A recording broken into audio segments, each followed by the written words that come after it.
আসসালামু আলাইকুম। আজকে আমরা যে বিষয়টা শিখবো সেটা হচ্ছে ড্যাশবোর্ড কন্টেন্ট এবং অ্যানালিটিক্স। অর্থাৎ ড্যাশবোর্ড কন্টেন্ট এই দুইটার দিকে গেলে আমাদের ভিডিও আপলোড করতে হবে, সেই প্রসেস গুলো একটু দেখ। আচ্ছা, সেই প্রসেস গুলো দেখার আগে আমাদের ভিডিও আপলোড করার আগে বেসিক ভিডিও এডিটিং এই ব্যাপারগুলো আমাদের একটু জানতেই হবে।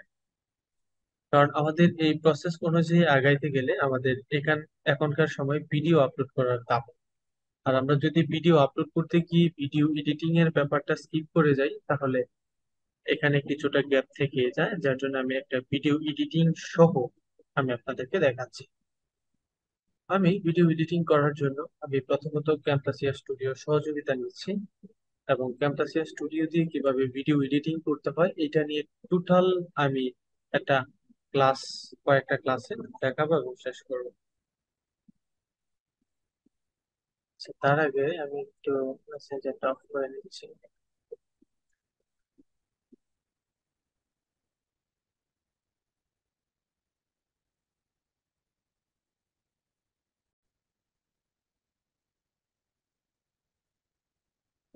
ওকে, আমি ক্যানভাসিং স্টুডিও ওপেন করলাম এবং ওপেন করার পর আমরা যখন প্রথমে যে ইন্টারফেসটা দেখতে পাচ্ছি এখানে এসে মাউসের ডান বাটন ক্লিক করি, ইনপুট মিডিয়াতে ক্লিক করার সাথে সাথে আমাদের এখানে একটা ভিডিও চলে, মানে আমাদেরকে আমাদের কম্পিউটারে নিয়ে যাবে। আমরা যেখান থেকে ভিডিওটা আপলোড করতে চাই সেখান থেকে আমরা ভিডিও আপলোড করতে পারবো।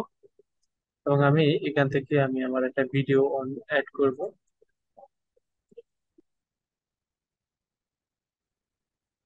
যেমন আমি এই ভিডিওটা কিন্তু অ্যাড করতে চাচ্ছি,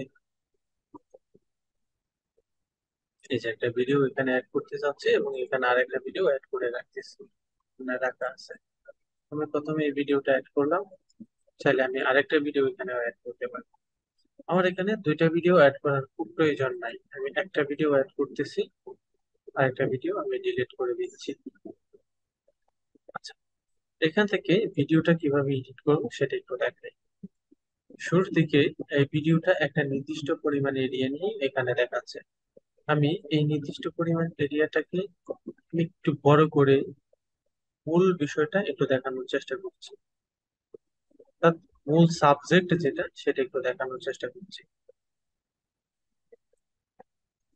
এটা হচ্ছে ভিডিওর সাবজেক্ট, যেটা আমাদেরকে দেখানো প্রয়োজন সেটা আমরা এখান থেকে দেখাচ্ছি।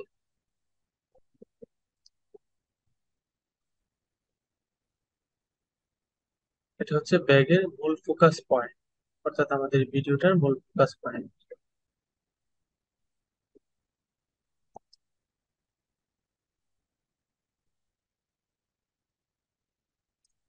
এবার আমরা যে কাজটা করব, এখানে আমাদের সাথে যোগাযোগ করার, কমিউনিকেশন করার নাম্বার গুলো দেখাবো, প্লাস হচ্ছে এটাকে জুম ইন জুম আউটের ব্যাপারটা একটু দেখাবো।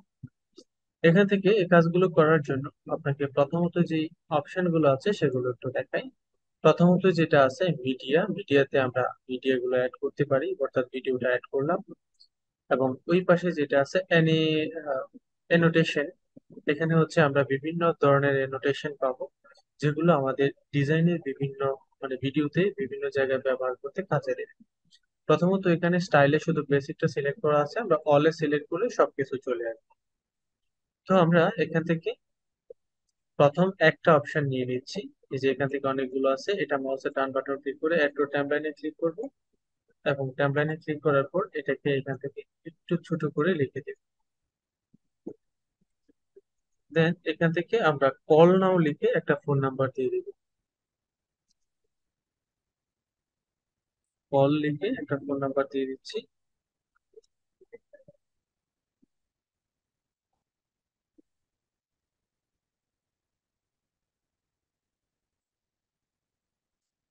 আচ্ছা, একটা ফোন নাম্বার দিয়ে দিলাম।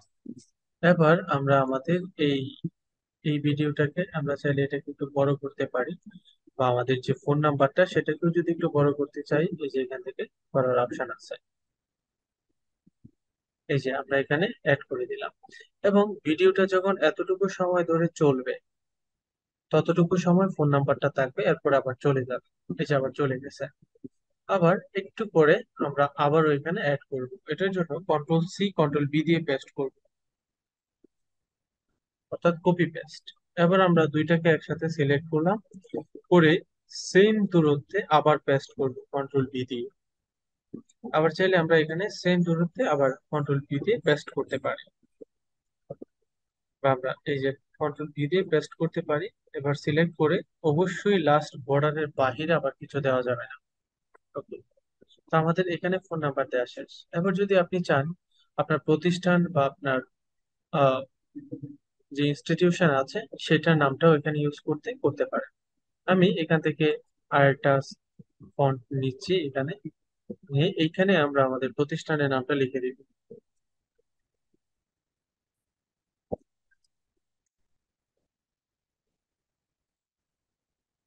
এখানে একটা বিষয় বলে রাখা ভালো, আপনি এখানে কি ফন্ট ইউজ করবেন, কোন ধরনের কালার ইউজ করবেন, সম্পূর্ণটা ডিপেন্ড করবে ভিডিওর ব্যাকগ্রাউন্ডের উপর। এখানে আপনি চাইলে কালার ইউজ করতে পারেন, অথবা আপনি লোগো ইউজ করতে পারেন। যেহেতু আমরা একবার এটা অ্যানোটেশন থেকে দেখিয়েছি, এবার আমরা একটু লোগো ইউজ করার চেষ্টা করছি। মিডিয়াতে ঢোকার পর ইম্পোর্ট মিডিয়াতে ক্লিক করব। ইম্পোর্ট মিডিয়াতে ক্লিক করার পর আমরা অবশ্যই লোগো একটা অ্যাড করব। আমি আমার কম্পিউটারে কোনো একটা ফোল্ডার থেকে একটা লোগো নিয়ে এসে এখানে ব্যবহার করার চেষ্টা করছি। লোগোটা নিয়ে আসার পর এখানে অ্যাড টু টাইমলাইনে ক্লিক করার পর এটাকে আমরা একটু জুম আউট করব, করে আমরা আমাদের জায়গা মতো আমাদের লোগোটা বসিয়ে দিব। যেহেতু এখান থেকে আমি যেটা দেখতে পাচ্ছি, আমাদের ভিডিওটার একটা নির্দিষ্ট অংশ আমাদের মেইন সাবজেক্টে আছে এবং একটা অংশ নাই, সেই ক্ষেত্রে আমাদের এই লোগোটার নিচে একটা ব্যাকগ্রাউন্ড ইউজ করা উচিত। যার জন্য ব্যাকগ্রাউন্ড ইউজ করার জন্য আমরা অ্যানোটেশন অপশনে যাচ্ছি, এবং অ্যানোটেশন অপশন থেকে আমরা একটা ব্যাকগ্রাউন্ড নিব। আমি এই কালারের ব্যাকগ্রাউন্ডটা নিয়ে নিচ্ছি, অথবা আমরা এখান থেকে এটা নিয়ে নিচ্ছি। এখান থেকে যে লেখা আছে সেটাকে টোটালি ডিলিট করে দিব। ডিলিট করে দেওয়ার পর আমরা এটাকে ওখানে নিয়ে বসাবো, তবে বসানোর আগে লোগোটাকে উপরে রাখতে হবে, আমাদের ব্যাকগ্রাউন্ডটাকে নিচে রাখতে হবে। এই যে দুইটা একসাথে অ্যাডজাস্ট করা হলে দেন এবার এখান থেকে আমরা সরি কন্ট্রোল জেড, এবার এটাকে একটু ছোট করে যতটুকু প্রয়োজন ততটুকু নিয়ে আমরা আমাদের লোগোর সাথে অ্যাডজাস্ট করে বসাবো।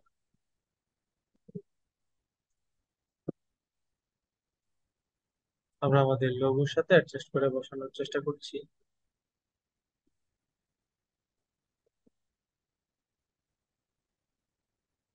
তো এটা খুব পারফেক্ট না, কারণ হচ্ছে এখানে যে ডট গুলো এটার সাথে খুব বেশি একটা ম্যাচ করছে না। যার জন্য আমরা অন্য আরেকটা নিতে পারি। যেমন আমি এটা নিলাম, এটার ভিতরে যে লেখাগুলো আছে সেটা রিমুভ করে ফেললাম। দেন এটাকে এটার পাশে নিয়ে বসাবো, এই জন্য আমাদের এটাকে নিচে নিয়ে যেতে হবে এখান থেকে, দেন লোগোটাকে উপরে রাখতে হবে। এবার টোটালি কমপ্লিট। এবার এটা কালারটা একটু চেঞ্জ করে দিব। কালারটা চেঞ্জ করার জন্য এইখান থেকে এই অপশনটা যাব, উপরে এনোটেশন অপশনে, এখান থেকে গিয়ে আমি এটাকে নর্মালি হোয়াইট করে দিচ্ছি। এবার আমরা এটাকে প্রয়োজন অনুযায়ী একটু ছোট করে দিই, যতটুকু প্রয়োজন ততটুকুতে ছোট করি। আর ওই দিক থেকে লোগোটা ওটার সাথে অ্যাডজাস্ট করে দিই। দুইটাকে একসাথে সিলেক্ট করে কন্ট্রোল জি দিয়ে গ্রুপ করে দিব। গ্রুপ করা হয়ে গেলে এটা আমাদের যথাস্থানে আমরা অ্যাড করে ফেলবো। অ্যাড করার পর জি জি, এটা ওয়াটারমার্ক করা যায় না, শুধু লেখাটা থাকবে, হ্যাঁ হ্যাঁ হ্যাঁ, ব্যাকগ্রাউন্ডটা পুরো লেখা ওয়াটারমার্ক, থাকবে। হ্যাঁ অবশ্যই ওয়াটারমার্ক জি করা ভাই। যায়। আচ্ছা, এটা ওয়াটারমার্ক অবশ্যই করা যায়, ওয়াটারমার্কের ব্যাপারটাও দেখাবো। এটা হচ্ছে আমাদের লোগোটা এখানে অ্যাড করে দিলাম। এবার যদি আমরা এটাকে ওয়াটারমার্ক আকারে শেষ করতে চাই সেটাও করা যাবে। আচ্ছা, এখান থেকে আমি এই ভিডিওর অরিজিনাল যে সাউন্ড আছে সেটা অফ করে দেওয়ার জন্য এই সাউন্ড অপশনে যাব, বা আমরা এখান থেকেও এই যে অডিও এফেক্টে গিয়ে এখান থেকে জিরো করে দিতে পারি টোটালি। এবং এখানে একটা সাউন্ড অপশন অ্যাড করার জন্য আমরা মিডিয়াতে গিয়ে লাইব্রেরি অপশনে যাব, এবং লাইব্রেরি অপশন থেকে আমরা এখান থেকে যে কোনো একটা সাউন্ড অ্যাড করে দিতে পারি। যে কোনো একটা sound, any sound, any music track use করতে পারি। আমি এখান থেকে এই মিউজিকটাই অ্যাড করে দিচ্ছি, অ্যাড টু প্লেলিস্ট। দেন এখান থেকে অ্যাড করার পর এত বড় মিউজিকের আমাদের প্রয়োজন নাই, যতটুকু প্রয়োজন ততটুকু রেখে দিব, বাকিটা প্রয়োজন ছোট করে দিলাম। এবং এখান থেকে এটাতে ক্লিক করে মিউজিক লেভেলটা একটু স্বাভাবিক করে দিব। অডিও এফেক্টে ক্লিক করে নয়েজ রিমুভে ক্লিক করব। তারপর ভলিউম লেভেল থেকে লেভেলটা স্বাভাবিক করে দিব এবং ভলিউমটা অনেকটা কমিয়ে দিব। টোটালি কমপ্লিট হয়ে গেলে এবার আমরা এই হাতের ডান পাশে উপরে শেয়ারে ক্লিক করব, লোকাল ফাইলে ক্লিক করব। এখান থেকে আমরা বিভিন্ন মোডে সেভ করতে পারি। তো আমি নর্মালি এখান থেকে 1080 পিক্সেলে এটা সেট করি, অথবা আপনি কাস্টম প্রোটেকশন সেটিং এখান থেকে ক্লিক করতে পারেন। দেন নেক্সটে ক্লিক করার পর অবশ্যই এখান থেকে WMV এই ফরম্যাটে নেবেন। দেন এখান থেকে best quality file size recommend করেছে তারা, এই সাইজটা রেখে এবার আমরা এখান থেকে একটা ওয়াটারমার্ক অ্যাড করতে পারি। ইনক্লুড ওয়াটারমার্কে ক্লিক করার পর আমরা আমাদের কম্পিউটার থেকে একটা ওয়াটারমার্ক নিয়ে নিই। এই যে এখান থেকে একটা লোগো ওয়াটারমার্ক নিব, আমি আমার ওয়াটারমার্ক হিসাবে এটাই নিয়ে নিচ্ছি একটা লোগো। এবং সেই ওয়াটারমার্কটা কোথায় থাকবে, সেই ওয়াটারমার্কটাকে যদি আমরা চাই আমাদের ভিডিওর মাঝামাঝি রাখতে পারি। এবং ওয়াটারমার্কের অপাসিটিটা নর্মালি 50% থাকে, আমি এটাকে 5 বা 6% করে দিব এবং এই লোগোটা বড় করে দিব। এই জন্য এই যে ইমেজটাকে একটু বড় করে দিলাম। দেন এবার এখান থেকে ওকে ক্লিক করব, ওয়াটারমার্কটা চলে আসছে। এই যে আমার এই ভিডিওর মাঝখানে থাকে, এই যে এখানে দেখাচ্ছে। দেন নেক্সটে ক্লিক করব। এবার এখান থেকে একটা নেম সিলেক্ট করব, সাপোজ অনার শপ, এটাই আমি দিলাম। দেন এবার ফিনিশে ক্লিক করব। ফিনিশে ক্লিক করার আগে আপনার ভিডিওটা কোথায় সেভ হবে সেটা সিলেক্ট করে দিবেন। আমি আমার ভিডিওটা সেভ করার জন্য লোকাল ডিস্ক অ্যাপে সিলেক্ট করে দিয়ে সেভে ক্লিক করলাম। আবার ফিনিশে ক্লিক করার সাথে সাথে আমাদের এটা টোটালি কমপ্লিট হয়ে যাবে, মানে টোটালি ফিনিশ হয়ে যাবে এবং রেন্ডারিং শুরু হবে। এবং এটা কতটুকু সময় রেন্ডারিং হবে বা কতটুকু সময় ধরে আপনার ভিডিওটা রেন্ডারিং এর সময় নেবে সেটা ডিপেন্ড করে আপনার কম্পিউটারের কনফিগারেশনের উপর। যাই হোক, এখান থেকে একটু সময় নিচ্ছে, আমরা ততক্ষণ একটু অপেক্ষা করব।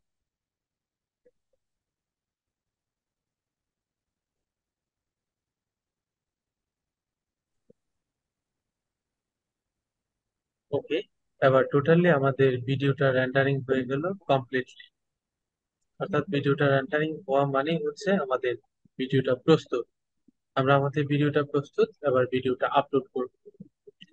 আপলোড করার আগে আমরা একটু ভিডিওটা দেখি, এখানে ফিনিশে ক্লিক